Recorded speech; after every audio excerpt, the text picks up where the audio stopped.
Hari sir start చేయండి sir.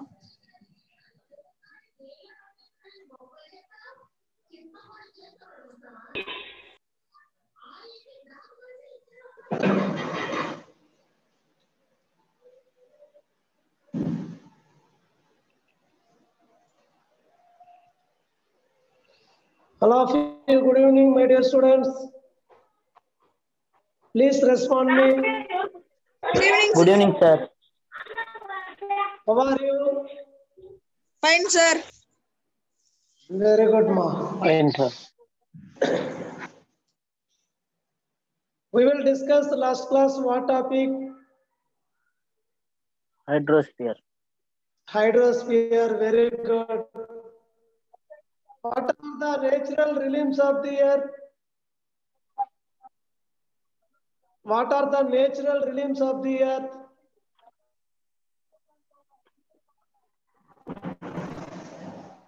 Lithosphere. Surya. Lithosphere. Hydrosphere.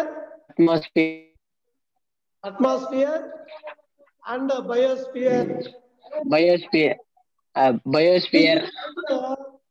Third sphere. Which one is third sphere? Which one is third sphere?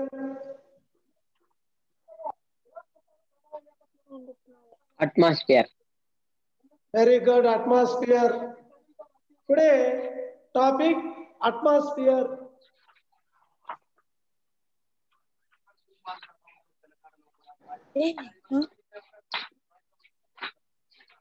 Sir, example, sir, ocean as a resource. అదే చెప్తాను అవును sir. చెప్తాను.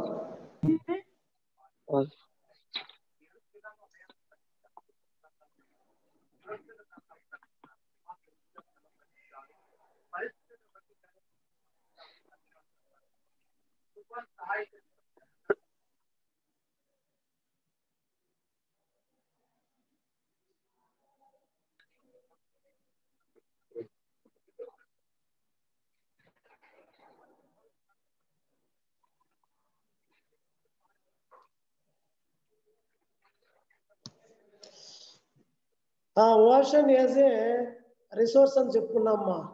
మహాసముద్రము మనకి ఒక resource వనరులకు సంబంధించింది. అంటే మహాసముద్రాల నుంచి మనకి అనేక రకాలైన రిసోర్స్ దొరుకుతుంది. సాల్ట్ కావచ్చు, ఫిషెస్ కావచ్చు, తర్వాత gas. So oceans are as a resource. Next topic name is atmosphere. Atmosphere means the thin layer of air that surrounds the earth is atmosphere. అంటే భూమి చుట్టూ ఆవరించి ఉన్న గాలిపొరను వాతావరణం అంటారు. The thin layer of air that surrounds the earth is called atmosphere. Atmosphere is a sea of gases surrounding earth. In a sense, we are all swimming in a sea of gases, just as fishes are swimming in a sea of water. అంటే సముద్రంలో నీళ్ళల్లో చేపలు ఎలా swimming చేస్తాయో మనము కూడా ఈ atmosphere లో వాతావరణంలో స్విమ్ చేస్తున్నట్టు. Atmosphere is about 1000 kilometers thick. అంటే ఈ అట్మాస్ఫియర్ దాదాపుగా ఎర్త్ సర్ఫేస్ నుంచి 1000 kilometers వరకు ఆ థిక్ మందం అనేది ఉంటుంది. ఇక్కడ మనకి ఒక స్లైడ్ ఇచ్చారమ్మా. A picture of earth taken from about 322 kilometers above the earth. The atmosphere is that thin blue band. అంటే ఈ ఎర్త్ కి ఆ బ్లాక్ కలర్ కి మధ్యలో ఒక బ్లూ కలర్ బ్యాండ్ లాగా ఉంది చూడండి అమ్మా, అది జస్ట్ లైక్ మనకి అట్మాస్ఫియర్ అన్నమాట. Between earth and the black coloured of space, అంటే ఇది 322 కిలోమీటర్ల దూరం నుంచి తీసిన ఒక ఫోటో అమ్మా. Next, the space agency of the USA. The space agency of the USA America యొక్క అంతరిక్ష పరిశోధన కేంద్రము NASA. Once again, the space agency of the USA NASA. NASA means the National Aeronautics and Space Administration. NASA means the National Aeronautics and Space Administration gives this description. ఈ NASA వాళ్ళు ఈ atmosphere గురించి ఒక నివేదిక ఇవ్వడం జరిగిందమ్మా. If Earth were the size of a basket ball, అంటే భూమి ఒక బాస్కెట్ బాల్ లాగా, the atmosphere would be like a thin sheet of plastic wrapped around it. అంటే బాస్కెట్ బాల్ చుట్టూ ఈ ప్లాస్టిక్ తో కప్పబడి ఉన్న ఒక పొరలాగా ఉంటుంది అనమాట ఈ atmosphere. Being composed of gases, the atmosphere exhibits all the properties of gases. Atmosphere లో అనేక రకాలైన వాయువుల మిశ్రమం ఉంటుందమ్మా. There are many gases in the atmosphere. ఈ అట్మాస్ఫియర్ లో అనేక రకాలైన వాయువుల సమ్మేళనం ఉంటుందమ్మా. But oxygen 21%, nitrogen 78%, other gases are in very small percentage. ఈ ఆక్సిజన్ నైట్రోజన్ కాకుండా ఇతర వాయువులు కూడా కొంత మొత్తంలో ఉంటుందమ్మా. Include organ, neon, carbon dioxide. ఈ కార్బన్ డైఆక్సైడ్ 0.03% ఉంటుందమ్మా. అంతేకాకుండా methane, ammonia and ozone etcetera ఈ అట్మాస్ఫియర్ లో ఉన్న gases. Water vapour accounts for about 0.4% whole atmosphere. ఈ అట్మాస్ఫియర్ లో వాటర్ వేపర్, నీటి ఆవిరి 0.4% ఉంటుందమ్మా. It is close to the surface with about 6 kilometers above the earth. అంటే ఈ ఎర్త్ సర్ఫేస్ నుంచి దాదాపుగా 6 కిలోమీటర్ల వరకు ఈ వాటర్ వేపర్, నీటి ఆవిరి అనేది వాతావరణంలో ఉంటుందమ్మా. The atmosphere also has fine dust particles. ఈ అట్మాస్ఫియర్ లో సూక్ష్మమైన దుమ్ము, ధూళి కణాలు ఉంటాయమ్మా. వీటినే ఏమంటారంటే దీస్ ఆర్ కాల్డ్ పార్టికులేట్స్. ఈ వాతావరణంలో ఉన్న ఫైన్ డస్ట్ పార్టికల్స్ ని ఏమంటున్నారంటే పార్టికులేట్స్ అంటున్నారమ్మా. The particulates may come from natural process. ఈ డస్ట్ పార్టికల్స్ కావచ్చు, పార్టికులేట్స్ కావచ్చు, ఈ నేచురల్ ప్రాసెస్ ప్రకృతిలో ఏర్పడే వివిధ వైపరీత్యాల వలన ఏర్పడుతుందమ్మా. For example, sand stones over desert. అంటే ఈ ఎడారులో ఏర్పడే ఇసుక తుఫానులు, నేచురల్ ఫారెస్ట్ ఫైర్స్. అంతేకాకుండా హ్యూమన్ యాక్టివిటీస్ అంటే burning forest, burning petroleum, industrial emissions. అంటే ప్రకృతి నుంచి ఈ అడవులు బర్నింగ్ కావడం కావచ్చు, మనడం కావచ్చు, హ్యూమన్ యాక్టివిటీస్ కావచ్చు, ఇండస్ట్రియల్ ఎమిషన్స్ అంటే ఫ్యాక్టరీ నుంచి వెలువడే వ్యర్థాల వల్ల కూడా ఈ డస్ట్ పార్టికల్స్ ఫామ్ అవ్వడము జరుగుతుంది. Next structure of the atmosphere. Next subject structure of the atmosphere.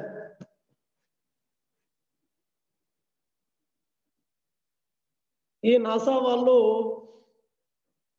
ఈ అట్మాస్ఫియర్ గురించి మనకి చెప్పిన విషయం కూడా మనం చెప్పుకున్నాం. ఒక బాస్కెట్ బాల్ యొక్క ఎగ్జాంపుల్ కూడా తీసుకోవడం జరిగింది. నెక్స్ట్ ఇక్కడ కంపోజిషన్ ఆఫ్ గ్యాసెస్ ఇచ్చారమ్మా. Composition of the atmosphere. We already explained just nitrogen, oxygen, argon, carbon dioxide, neon, helium, methane, and krypton. Next, subheading structure of the atmosphere. All of you note down structure of the atmosphere. Atmosphere is divided into two broad layers. Atmosphere divided into two broad layers. Number one is homosphere. Number two, heterosphere. Homosphere ne samarupa avaranamu antaru. Heterosphere ne bahurupa avaranam antaru. First one we will discuss. All of you listen. Homosphere. The homosphere extends up to a height of 90 kilometers. ఈ హోమోస్ఫియర్ 90 kilometers వరకు ఉంటుందమ్మా. It consist of 3 layers. ఈ homosphere లో 3 పొరలు ఉంటుందమ్మా. Number 1 troposphere, number 2 stratosphere, number 3 mesosphere. It is characterized by uniformity in composition of gases like nitrogen, oxygen, argon, and carbon dioxide. Once again, homosphere 3 layers: troposphere, stratosphere, mesosphere. It is characterized by uniformity in composition of gas. ఈ homosphere లో దాదాపుగా ఒకే నిష్పత్తిలో ఉంటుంది అన్ని gases కూడా. అవేమని ఇప్పుడే చెప్పుకున్నాం. Like nitrogen, oxygen, argon and carbon dioxide. Next one is heterosphere. The layer of above 90 kilometers of the atmosphere. 90 kilometers కి పైన ఉన్న స్పియర్ ని హెటరోస్ఫియర్ అంటారు. It has a heterogeneous composition. దీంట్లో heterogeneous composition and hence the name heterosphere. అంటే ఇక్కడ బహురూప ఆవరణము అంటారు. మనము హోమోస్ఫియర్ లో చెప్పినట్టు గ్యాసెస్ యొక్క రేషన్ నిష్పత్తి ఇంచుమించు ఒకే విధంగా ఉంటుందని చెప్పినాము, కానీ ఇక్కడ అలా ఉండదు. It has 2 layers called thermosphere and exosphere. ఈ హెటరోస్ఫియర్ లో 2 పొరలు ఉంటాయి. ఒకటి thermosphere, another one is exosphere. Atmosphere can also be divided into various layers based on density and temperature. ఈ అట్మాస్ఫియర్ డెన్సిటీ దూరాన్ని బట్టి టెంపరేచర్ని బట్టి ఇక్కడ డివైడ్ చేయడము జరిగింది. First we will discuss 1 by 1. Homosphere లో 3 లేయర్ ఉందని చెప్పుకున్నామా. Number 1 stratosphere, troposphere. Homosphere first the troposphere. The troposphere is the lowermost layer. The troposphere is the a lower most layer of the atmosphere. Its average height is 13 kilometers. ఈ troposphere యొక్క average height 13 kilometers ఉంటుందమ్మా. And extends roughly to a height of 8 kilometers near the poles. ఈ troposphere poles దగ్గర, ధ్రువాల దగ్గర 8 kilometers వరకు ఉంటుంది. And about 18 kilometers at the equator. Equator దగ్గర 18 kilometers ఉంటుందమ్మా. Once again, హోమోస్ఫియర్ లో ఫస్ట్ స్పియర్ ట్రోపోస్ఫియర్. ఈ ట్రోపోస్ఫియర్ యొక్క యావరేజ్ హైట్ 13 kilometers ఉంటుంది. ఇది పోల్స్ దగ్గర, ధ్రువాల దగ్గర 8 kilometers వరకు, ఈక్వేటర్ దగ్గర 18 kilometers వరకు ఉంటుందమ్మా. The temperature in this layer decreases as we go higher, which is called as a normal lapse rate.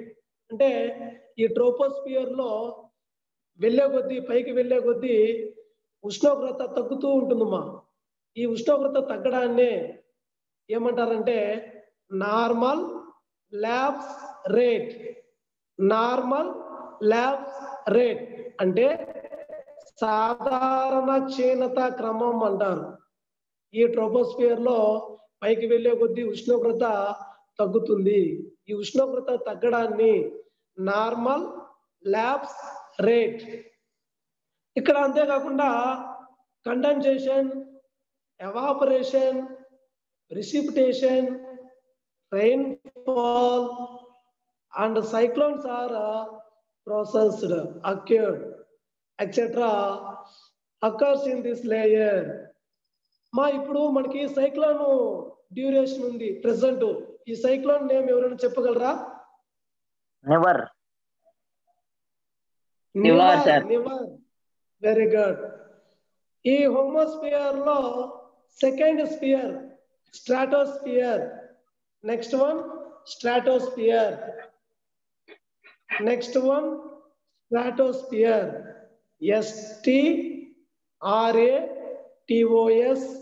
STRATOSPHERE. Stratosphere. The layer extends up to a height of 50 kilometers. ఈ యొక్క stratosphere యొక్క height 50 kilometers వరకు ఉంటుందమ్మా. This layer is almost free from clouds and associated weather phenomena. ఇక్కడ ఎలాంటి condensation కానీ, evaporation కానీ, rainfall కానీ ఏమి ఉండదు, ఫ్రీగా ఉంటుంది. Free from clouds. క్లౌడ్స్ చాలా ఇక్కడ ఫ్రీగా, స్వేచ్ఛగా ఉంటుంది. Making conditions most ideal for flying jet air craft. అంటే జెట్ ఎయిర్ క్రాఫ్ట్ ప్రయాణించడానికి ఇక్కడ అనుకూలంగా ఉంటుంది. One important feature of stratosphere is that it contains ozone layer. మనకి ఇక్కడ ఓజోన్ లేయర్ కూడా ఉంటుందమ్మా స్ట్రాటోస్ఫియర్ లో. Ozone layer increase the temperature. ఇక్కడ మనము ట్రోపోస్ఫియర్ లో ఏం చెప్పుకున్నాము, పైకి వెళ్ళే కొద్దీ టెంపరేచర్ తగ్గుతుంది. అలా టెంపరేచర్ తగ్గడాన్ని నార్మల్ ల్యాప్స్ అన్నాము. కానీ స్ట్రాటోస్ఫియర్ లో టెంపరేచర్ ఇంక్రీజ్ అవుతుంది. స్ట్రాటోస్ఫియర్ లో టెంపరేచర్ ఇంక్రీజ్ అవుతుంది. ఇక్కడ ఓజోన్ లేయర్ అని చెప్పుకున్నామ్మా. ఈ ఓజోన్ లేయర్ వల్ల ఏమైనా ఉపయోగాలు ఉన్నాయా మనకి? సార్ సన్ యూవీ రేస్ అనేది డైరెక్ట్ గా పడవు sir. Yes, sun ultraviolet rays అంటే సూర్యుడి నుంచి వచ్చే అతినీల లోహిత కిరణాలు అంటారు. చాలా డేంజరు, వేడిగా ఉంటుంది. స్కిన్ డిసీజెస్ వస్తాయి సార్. భూమిని డైరెక్ట్ గా చేరకుండా ఈ ఓజోన్ లేయర్ ఏం చేస్తుందంటే అడ్డుకుంటుంది, ఒక ప్రొటెక్షన్ ఇస్తా ఉంది ఎర్త్ కి ఈ ఓజోన్ లేయర్. ఈ ఓజోన్ లేయర్ ఏ స్పియర్ లో ఉందమ్మా? Ozone layer consist of which layer? Stratosphere sir. Stratosphere. Very good. Next homosphere లో third sphere mesosphere. Next third one mesosphere. It extends up to a height of 80 kilometers. ఈ mesosphere 80 kilometers వరకు ఉంటుందమ్మా. Meteorites burn up in this layer. అంటే ఈ mesosphere లో మండే స్వభావం కలిగిన వాయువులు ఉంటుందమ్మా. On entering from the space, అంటే స్పేస్ కి ఎంటర్ అయితేనే ఇక్కడ మండే స్వభావం ఉంటుంది కాబట్టి కొన్ని మండే వస్తువులు కావచ్చు, తర్వాత ఆకాశం నుంచి పడే ఉల్కులు కావచ్చు, ఇవన్నీ కూడా అక్కడ మండడం జరుగుతుంది. Temperature starts decreasing. అంతేకాకుండా ఇక్కడ టెంపరేచరు తగ్గడం జరుగుతుంది with the increase in attitude. Attitude అంటే ఎత్తును బట్టి అక్కడ వెళ్ళే వస్తువులు కావచ్చు, స్పేస్ లో ప్రవేశించే కావచ్చు, మండుతాయి అన్నమాట అక్కడ. Mesosphere it extends up to a height of 80 kilometres. Meteorites burn off in this layer on entering from the space. Temperature starts decreasing with the increase in altitude. Next, ఇంతవరకు మనం చెప్పుకున్నది హోమోస్పియర్ మా. హోమోస్పియర్ లో 3 లేయర్స్ ఉందని చెప్పుకున్నాం. Troposphere, stratosphere, mesosphere. Next we will discuss the heterosphere. Heterosphere lo thermosphere. Heterosphere lo thermosphere. It extends up to 400 kilometers. ఈ థర్మోస్ఫియర్ 400 kilometres వరకు ఉంటుందమ్మా. In this sphere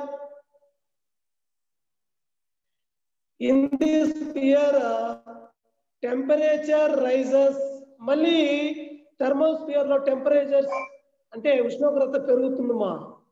temperature rises rapidly with increases in height. ఈ thermosphere లో rapidly తరచుగా ఉష్ణోగ్రత పెరుగుతూ ఉంటుంది. It contains electrically charged particles known as ions.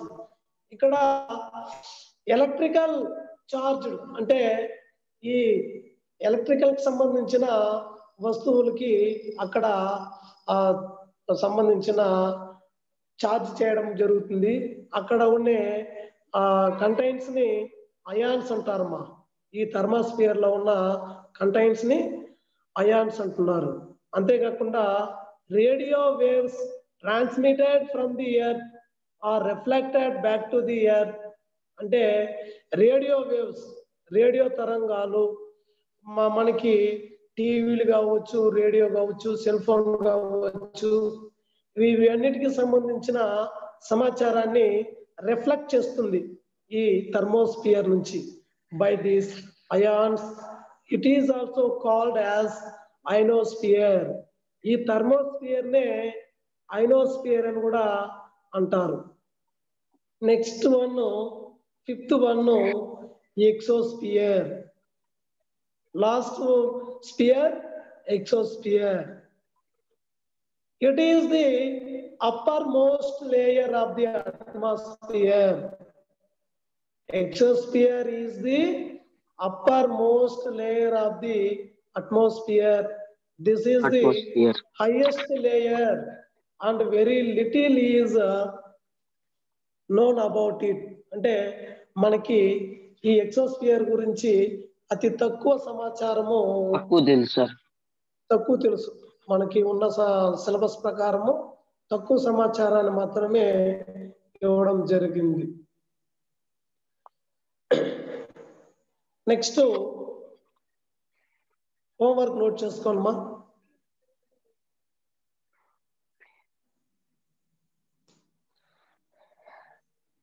Homework, social studies. Number 1, define atmosphere. Number 2, expand NASA. Number 3, what are the atmosphere gases with percentage? Atmosphere లో ఉన్న gases ఏవి, వాటి యొక్క percentage? Fourth one, define atmosphere dust particulates. Fifth one, explain the structure of the atmosphere. The atmosphere యొక్క structure. Sixth one, which sphere have electrical ions? Hari sir, Sir. remaining 10 minutes, sir. Okay, sir.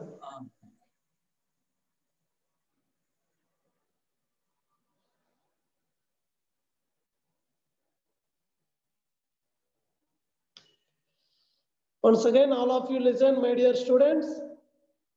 Today, we will discuss about topic the atmosphere. Atmosphere means the thin layer of air surrounds of the earth. అంటే భూమి చుట్టూ ఆవరించి ఉన్న గాలి పొరనే మనము atmosphere అంటున్నాం. Atmosphere derived which word?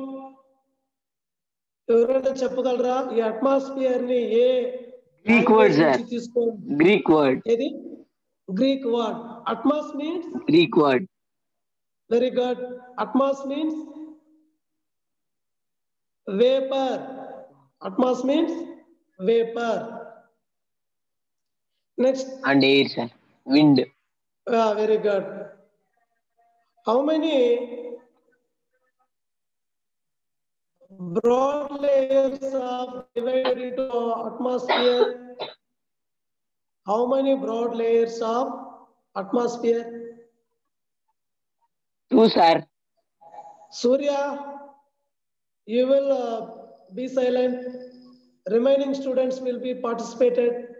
ఒక సూర్య మాత్రమే పార్టిసిపేట్ చేస్తున్నాడు, మిగతా వాళ్ళు పార్టిసిపేట్ చేయండి. సూర్య, you will quite silent. How many broad layers in atmosphere? Homosphere and heterosphere. Homosphere extends up to a height of 90 kilometers. How many layers of homospheres?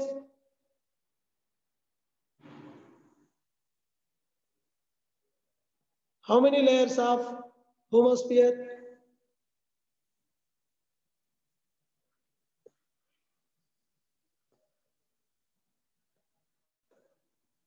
Three layers. Homosphere layers are 3 layers: troposphere, stratosphere, and mesosphere. Troposphere. The troposphere is the lowermost layer of the atmosphere. What is the average height of troposphere? What is the average height of troposphere? 13 kilometers. 13 kilometers. Very good.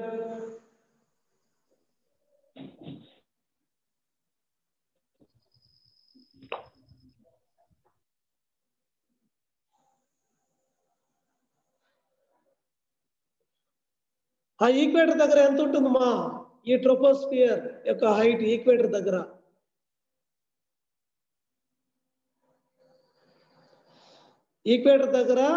ఈ troposphere యొక్క height, equator దగ్గర troposphere యొక్క height 18 kilometers, sir. 18 kilometers. Very good. Poles దగ్గర, ధ్రువాల దగ్గర 8 kilometers. Very good. What is the normal lapse rate? What is meant by normal lapse rate? Normal lapse rate అంటే అమ్మా what is meant by normal lapse rate? The temperature in this layer decreases as we. Very good. The temperature in this layer decreases as we go higher, which Higher. is called as normal lapse rate. అంటే సాధారణ క్షీణత క్రమం అంటారు. అంటే ఈ troposphere లో వెళ్ళే కొద్దీ టెంపరేచర్ తగ్గుతుందమ్మా. ఇలా టెంపరేచర్ తగ్గడాన్ని నార్మల్ ల్యాబ్స్ రేట్ అంటున్నారు, సాధారణ క్షీణత క్రమము. Next one stratosphere. స్ట్రాటోస్ఫియర్ లో జెట్ స్ట్రీమ్స్ ప్రయాణించడానికి అనువుగా ఉంటుంది. ఇక్కడ మేఘాలు ఎలా ఉంటాయమ్మా? The layer is almost free from clouds. మేఘాలు ఇక్కడ చాలా స్వేచ్ఛగా ఉంటుందన్నమాట. One important feature of stratosphere అని చెప్పుకున్నాం. స్ట్రాటోస్ఫియర్ లో ఒక ఇంపార్టెంట్ ఫీచర్ ఉంది, అది మన ఎర్త్ ని ప్రొటెక్ట్ చేస్తుందని కూడా చెప్పాము. Ozone layer sir. Very good, ozone layer. ఈ ఓజోన్ లేయర్ ఎలా మన ఎర్త్ ని ప్రొటెక్ట్ చేస్తుందని కూడా చెప్పుకున్నాం. How do ozone layer is protected earth? Direct sun rays పడకుండా అది. Very good. సన్ అంటే సూర్యుడి నుంచి వచ్చే అల్ట్రా వైలెట్ రేస్, అతి నీలలోహిత కిరణాలు, వాటిని ఇవి అడ్డుకోవడము ఒక భూమికి ఎర్త్ కి ఒక ప్రొటెక్షన్ లాగా ఈ ఓజోన్ లేయర్ ఉందని కూడా చెప్పుకున్నాం. నెక్స్ట్ మెసోస్ఫియర్. మెసోస్ఫియర్ లో మనకి ప్రధానంగా మండే స్వభావం ఉంటుందని కూడా చెప్పుకున్నామ్మా. It is extends up to a height of 80 kilometers. Meteorites burn up in this layer on entering from the space. Temperature starts decreasing. ఇక్కడ టెంపరేచర్ తగ్గుతుందని కూడా చెప్పుకున్నాం. సో ఈ మూడు కూడా హోమోస్ఫియర్. నెక్స్ట్ హెట్రోస్ఫియర్ లో రెండు స్ఫియర్లు చెప్పుకున్నాం. Please respond anyone. What are the thermosphere, exosphere. Thermosphere and exosphere. ఈ థర్మోస్ఫియర్ యొక్క హైట్ ఎంత ఉంటుందమ్మా? How many kilometer extends thermosphere? 400 kilometers. 400 kilometers sir. 400 kilometers. Very good. What is the contents of thermosphere? What is the contents of thermosphere? It contains electrically charged particles known as ions. ఇక్కడ electrical particles charged, దానికి సంబంధించిన ions కూడా ఉంటాయని చెప్పుకున్నాం. అంతేకాకుండా radio waves transmitted from the earth are reflected back to the earth. అంటే మనకి radios కావచ్చు, టీవీస్ కావచ్చు, సెల్ ఫోన్ కావచ్చు, వీటికి సంబంధించిన సమాచారాన్ని ఈ థర్మోస్ఫియర్ రిఫ్లెక్ట్ చేయడం కూడా జరుగుతుందని చెప్పుకున్నాం. It is also called as, దీన్ని ఇంకొక స్పియర్ అని కూడా చెప్తారు మా థర్మోస్ఫియర్ ని. లోనోస్ఫియర్, ఐనోస్ఫియర్, IONOSPHERE, ఐనోస్ఫియర్. ఈ థర్మోస్ఫియర్ నే ఐనోస్ఫియర్ అని కూడా అంటున్నారు. Next, it is the upper most layer. Upper most layer ఏదంటే ఎక్సోస్ఫియర్. ఈ ఎక్సోస్ఫియర్ గురించి మనకి లిమిటెడ్ నాలెడ్జ్ మాత్రమే ఇవ్వడం జరిగింది. మీకు అర్థమైందా? My dear students, all of you understand? yes sir. yes sir. మీకు ఏమైనా డౌట్స్ కానీ చెప్పండి అమ్మా. Please tell me.